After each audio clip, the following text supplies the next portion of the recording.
how to change the nitro.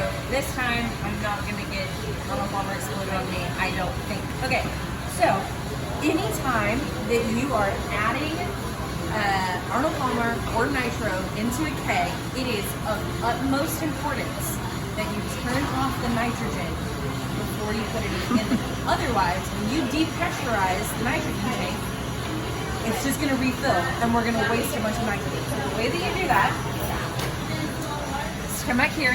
There are these two knobs that are currently off actually because they turned them off last night. So they will normally be like this, okay? This is how you know that they're going. You just wanna make sure that they're turned off. Anytime you're gonna fill these up, right? So in order to change the nitrogen tank, so we'll see that this guy is empty. See that on the little spouty guys over here.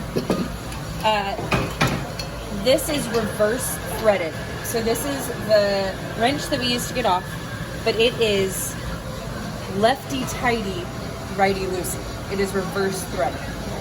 It's pretty difficult to get off, so I like to let it sit out for a second and warm up, and then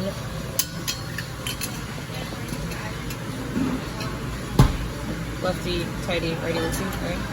That's what you said. Show us, prove it. Yeah, well, we'll see.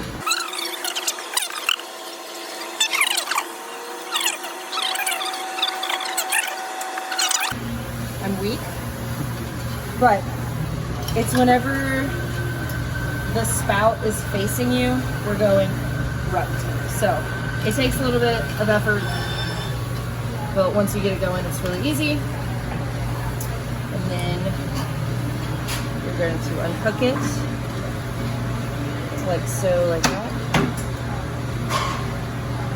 If there was still a little bit of nitrogen in the tank, you would want to make sure that you pull this spout after you close the nitrogen flow over here, but there ain't nothing in here, so we don't have it. So, it is now off.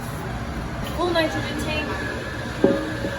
We are going to put on.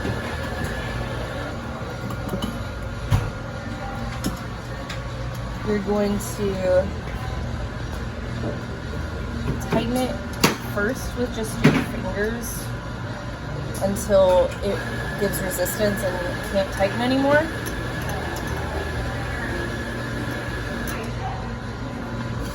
So now it's too tight to finger tighten. You're going to take the wrench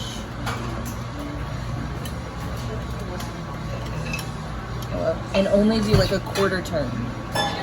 Like barely even that, like just until it gives resistance. If you do it any tighter than that, you're never gonna be able to get it off. And by you, I mean me, because then you're gonna be like, Jessica, you can't get it off, and then I'm gonna have to try to get it off, and we already saw that I don't have the strength for it. So just enough until it's pushing back against you. And then you're gonna open the nitro tank so that it pressurizes into the system. So it has on here, open this way, close this way. So we are opening it, and it'll go. And that's how I know that it's open. So it's all open in there, but it isn't in the tanks yet because we still haven't started the flow of nitrogen.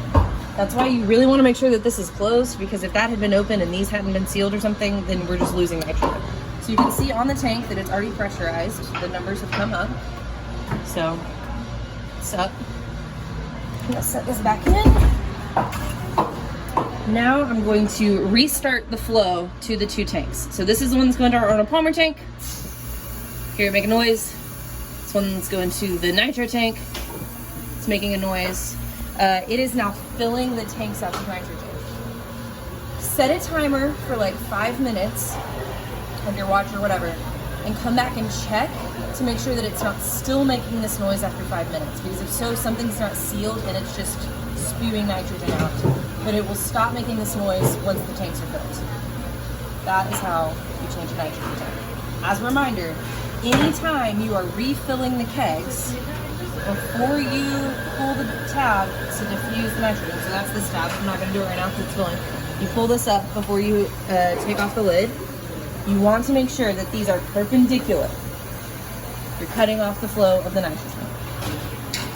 Luke, do you have any questions? that might be helpful for the people. Nope. Great. Good talk, everyone. Yeah. Okay, so I set a timer for 5 minutes, and after 5 minutes, the Arnold Palmer keg was still making a lot of noise, which made me realize that it wasn't sealed correctly. And I also watched the nitrogen tank starting to lose nitrogen pretty quickly. So I made sure to shut off the Arnold Palmer so it's perpendicular, and I realized that this wasn't sealed well enough. So we're gonna reseal it.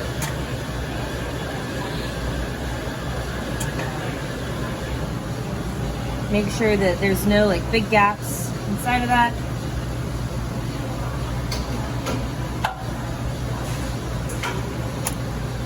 All right, let's try it again.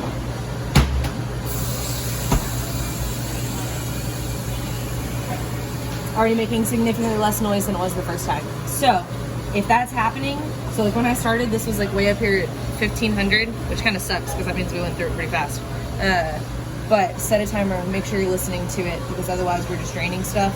If it's making a really loud noise, chances are this wasn't sealed well enough, and you just need to reseal it to make sure that none of the edges are spewing nitrogen. Yay!